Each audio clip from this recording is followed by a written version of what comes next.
Hello everybody and welcome to Pokemon Ranger Shadows of Almia. I've been going back and forth on what to do all day, and I started a Pokemon Sacred Gold monotype run, and then halfway through the episode I just didn't feel it, and then I wanted to do a Rising Ruby monotype run, but I couldn't get a ROM to work for that one, so I figured, let's do this. I've been looking, I've been trying other things because I didn't think this would work as a Let's Play on an emulator, because obviously it's very much based on touchscreen and it's probably going to be very awkward with my mouse and stuff like that. But you know what? Maybe it works. Maybe it works. So I am not entirely sure if I'm going to start enabling cursor capture. For these episodes, for this recording, I'm not going to have that, but for the time being, I'm not going to have that. Do let me know if things seem a little bit confusing without it, because from like episode 3 or 4 onward, I might enable those. Just because things might be a little bit less... Oh my god, this is real awkward. Another reason I went for Shadows of Almia is also partly because of the HP mechanics surrounding it. Because the original Pokemon Ranger, I already played that, apparently, on the channel a couple of years ago. But obviously you have to complete a certain amount of circles around the Pokemon before your line breaks, or without your line breaking. And that's going to be real awkward with the emulator.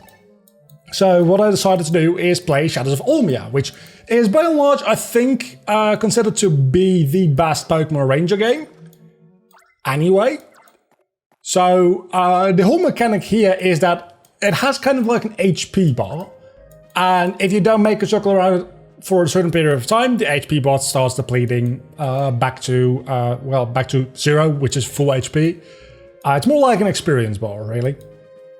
And that means that I can get my line broken or take it off the screen for an instant and then continue on, which I think is going to be fairly important with this game. Also, I might have to play around with different DPIs now. I think the one I had, I have 4 DPI presets on my mouse, and I think the one I was using in that first fight there, which actually, it's very interesting that the game, before doing anything else, throws you into this is how you're going to be playing this game. This is the main gameplay gimmick of the game. I think that is very, very interesting. I never really considered that too much before. I've only played this game once before, to be fair. So, let's see, I didn't close a couple of tabs, which could make noises. Probably should have done that. So I'm not going to be reading the story or the dialogue at all, because if you've seen my Pokemon Mystery Dungeon games, not my games, but my series on those games, obviously, you'll know that my voice acting and my dialogue reading in general, the voice acting part of it, I am like a solid 4 out of 10. Maybe 5 out of 10. If I know the dialogue beforehand and I can actually do the acting, I'm like a 5 out of 10. A 5.5 out of 10, I'd say. I'm not a great actor, but I can manage, which, I mean, as a filmmaker, you do pick up a thing or two, right? So, it's mostly the reading part, because I am dyslexic as all hell. So reading on this keyboard is really fucking weird. Holy hell. Who designed this keyboard? No, seriously, hold on a moment. Hold on a moment here. The way this keyboard works is it has all the variations of A, then B, then all the variations of C, then D, then all the variations of E, then F, G, H, I, all the variations, J, K, L, etc., etc. Rather than just having these in a separate tab, having an alphabetical keyboard is one thing. That already annoys the crap out of me. But this is something so spectacularly next level stupid. I am kind of impressed. You could have just had a 4th tab here, even a 5th, with the special characters in it or something. Or how mobile phones do it. I don't know necessarily if the DS would have this capability. but just like if you want a special A, you just hold your touchscreen down a little bit longer on the A and a little pop-up menu comes up with the potential options. So many better ways to do this.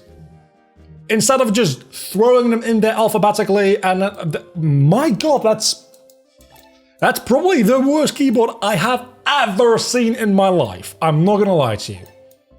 As a matter of fact, I'm gonna keep complaining about it because I need something to fill the time for this dialogue.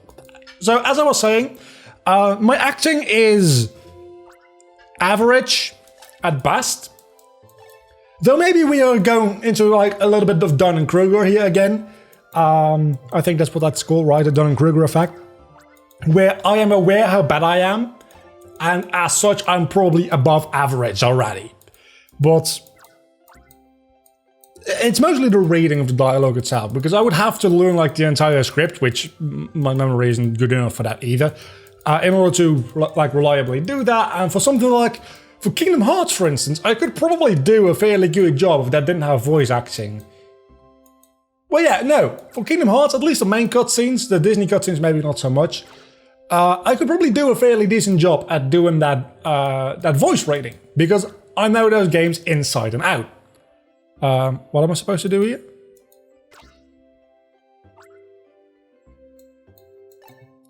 You should try to see for yourself.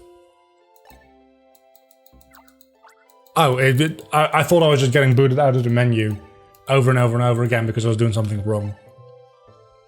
So yeah, I don't really care about any of this. One thing that I almost did wrong, by the way, before starting this recording, is breathing in water. I'm not that. I think maybe I am. That would explain a lot of things. Like the last episode of Through the Years. Man, now my voice sounds all fucked up. So, what was I talking about? Oh yeah, before I started recording this episode, like literally I was hovering above the record button, and actually I think I can just use the A button for this, which is a lot easier to mash than the left mouse button. I can, right? Yeah, I can. Okay, so it's going to be a bit awkward going back and forth between the mouse and the controller. But I think it's going to be helping, at least for this first episode, and spamming through dialogue. So, the main gameplay of this game, unlike about 95% of games on the Nintendo DS, is actually on the bottom screen. Mostly the gameplay is on the top screen of the Nintendo DS games, and especially now on the 3DS, obviously, that screen actually is like a better screen. And even on the DS, to a pretty like large extent, the bottom screen is actually like a worse screen, because there's like the touch capability of it, which makes the screen quality a little bit less. It's hardly noticeable though. So what do we do now? Can I talk to you? I have totally forgotten. I can also walk around with the D-pad. I honestly forgot that you could do that. I was fully prepared to be walking around with just the stylus for like the entire game. I'm so glad that I found out about this.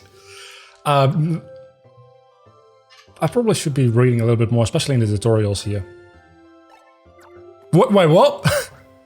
My name is female student. I think not. What is that? Okay, so maybe we should be reading some more dialogue, because beware of Mrs. April. She's got a temper.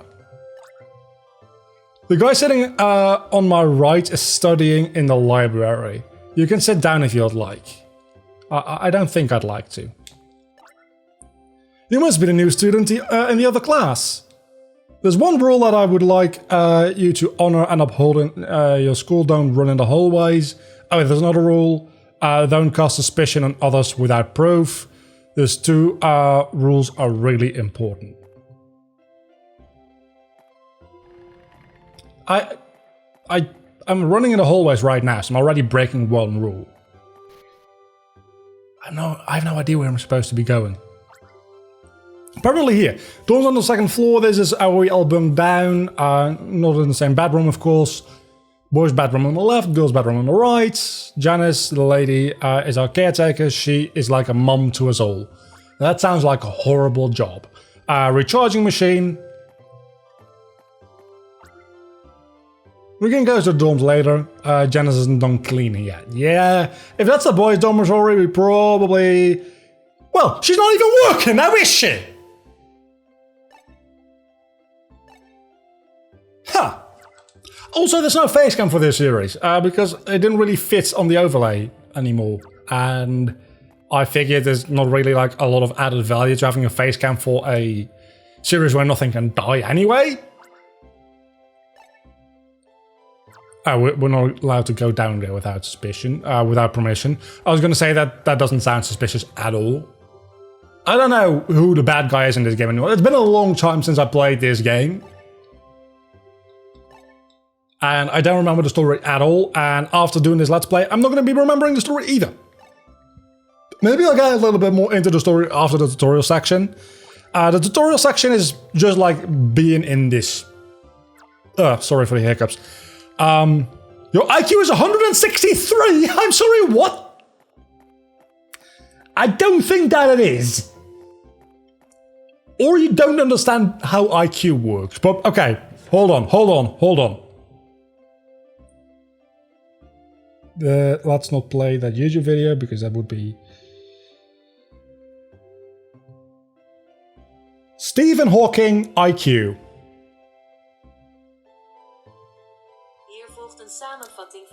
Sorry, that's in Dutch.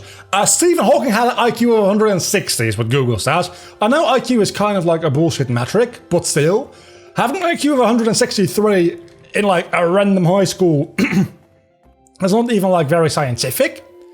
Like, this is not a scientific university. This is a high school for people who like to play with like...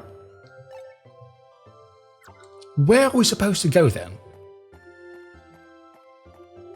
So you don't have an IQ of 163, otherwise you wouldn't be in this shithole. Is there anything else to do here? I mean, surely we're not allowed to... Oh, where am I supposed to... Am I just supposed to recharge the styler? Is that it? I feel like that might be it. It would be real nice if they... I mean, I can't complain about the game not telling me where to go. Because, obviously, I'm not reading anything the game says. But it does have a minimap. And actually, that's a very good question. Does the game have a functionality for the map? That's the normal map? Quests. It does have one. Just doesn't work for this.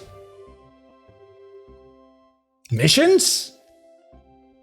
Nope. Yeah, so long story short, the game doesn't have any way to tell you what to do if you don't know what to do. Which I understand that they don't want to like throw that in your face immediately, but I think I've gone into every single map I can go into at this point. Maybe there's one at the top right as well I haven't been to. I think there is. So literally the last room I went into. Yeah, there we go. This is what I'm supposed to do. You look like you could be important because you have a banner with a TM behind you. I once again did not read what this guy said. So let's read this again. It's probably going to be entirely different dialogue. The principal... far so long, well, pleased to meet you, yeah. So nothing important anymore. So let's see, where do we go now? Ding dong, ding dong. I guess we're headed outside. Is my best guess. So how long are these videos going to be? They're going to be... I don't know. This first one is probably going to be a little on the shorter side, like 20 or so minutes. Oh, the graphical troubles are like troubling. It's probably going to be about 20 or so minutes because I don't have much time to record this first one since it's being recorded the day before it goes up. And it's quite late at night. Well, quite late at night. It's like 8:30. So I have enough time to like wander around a bit and just have some fun. But I also kind of want to record 2 videos today at the very least. I was actually planning to record 3 videos for Pokemon today, and then also a video for Kingdom Hearts, the last video for the Vantis story. And I didn't record the Kingdom Hearts video, and it's probably not going to fit in my schedule at all anymore. And probably 3 Pokemon videos is unreasonable as well, but at least 2 Pokemon videos would be nice. So, what are we doing? We're doing some rangering again. Oh. Okay, hold on! You start a game throwing me into a stylus capture fight thingy-madoohickey, and then you still give me a forced tutorial as to how it works 20 minutes later! I was applauding the game for giving you a practical tutorial. One that you couldn't possibly miss and one that you had to complete the moment you started the game. And then they still go ahead and do this! What? That is some bullshit game design if I've ever seen some. Like, forced hand-holding tutorials. It is not even a tutorial. This is a showcase. This is a showcase. This is not a tutorial because I'm doing none of this. As you could clearly see by the perfection of the circles being drawn. They're bullshit anyway, because of the bad tutorials. But doing one after doing what I would classify as, not even a tutorial, but just a good way of learning the game mechanics, is baffling to me. You could have skipped this entire section. Do I need to actually press it? No, I don't. You could have skipped this entire thing. And it would have actually improved. You didn't need to make this. Making this took effort, which ended up making the game experience actively worse. Why did you do that? That is bad. Look, this I can understand. But this tutorial also could have been done better, because we're literally going into a building to have these tutorials. You could have just had the capturing tutorial at the very start of the game. Just like let the player get like familiarized with the very unique, I might add, gameplay mechanic here. And then later on, like have a tree in the way in the forest. And then somebody come up like, oh yeah, we learned about that in class.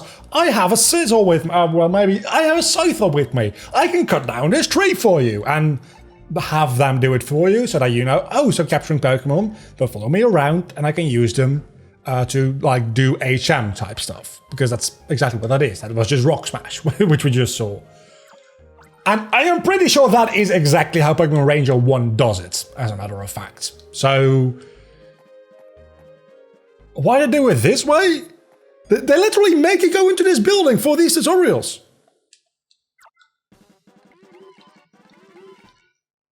It's real weird. Anyway, we're going to get to do at least a little bit of real capturing here before we end of this episode, which is nice. Right?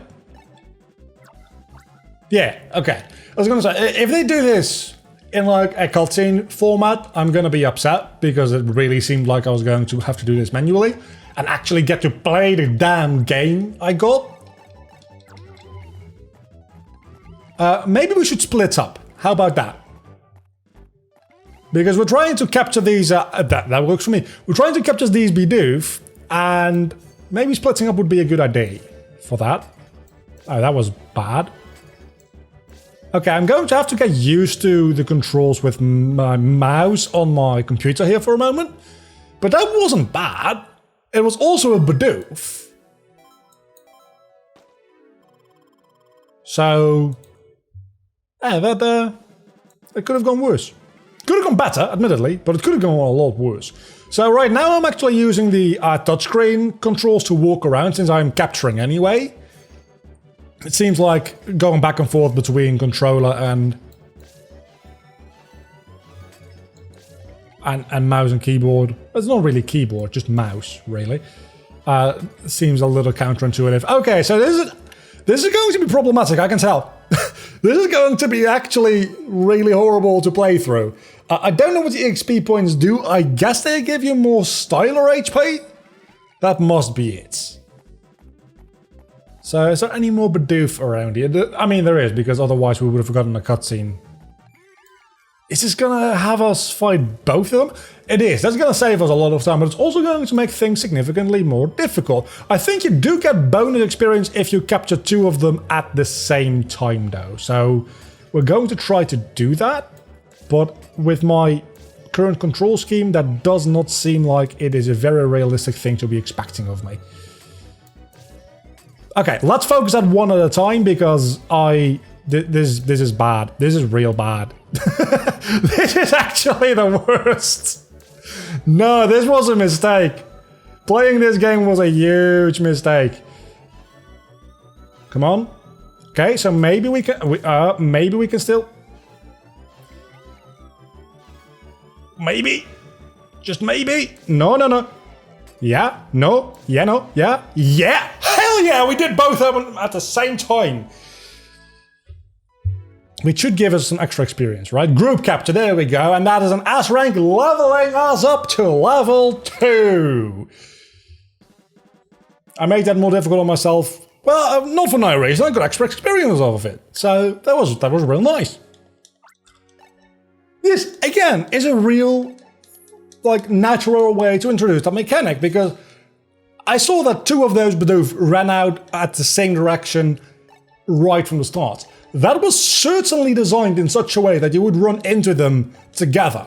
This is supposed to be the first time you fight two enemies at once, and you figure out, probably by accident, that, oh, I can actually capture them at the same time, and that gives me a bonus. Maybe you don't. And at that point, it's just like a progression of, oh, but now I'm facing two Pokemon at the same time. That's a little bit more difficult. But the Pokemon themselves are so easy that it's pretty likely that you'll capture them both at the same time. The only reason that I had difficulty with it is because of the control scheme. But the only move they can do is like use tackle, which pretty much is just like vibrating in place for a moment. It's pretty hard to get hit by tackle, honestly. So let's capture this Taylor just because I want to do that before the end of this episode. So we do one non-story related thing. So this is probably going to be a little bit... Oh, and we also like deal more damage, or we get a little bit more HP damage for when we complete a circle around the Pokemon when we level up. So there's actually a purpose to grinding as well. That's an interesting mechanic. I hadn't totally forgotten about that. We're going to get into the assists at some point, because that's going to be an entirely different mechanic. But for right now, I think that's going to do it for us today at the first episode of Pokemon Rangers Shadows of Almia. Next episode, when we come back, we're going to... I don't know what we're going to do, because I haven't been reading the dialogue. I'll see you back then. Bye.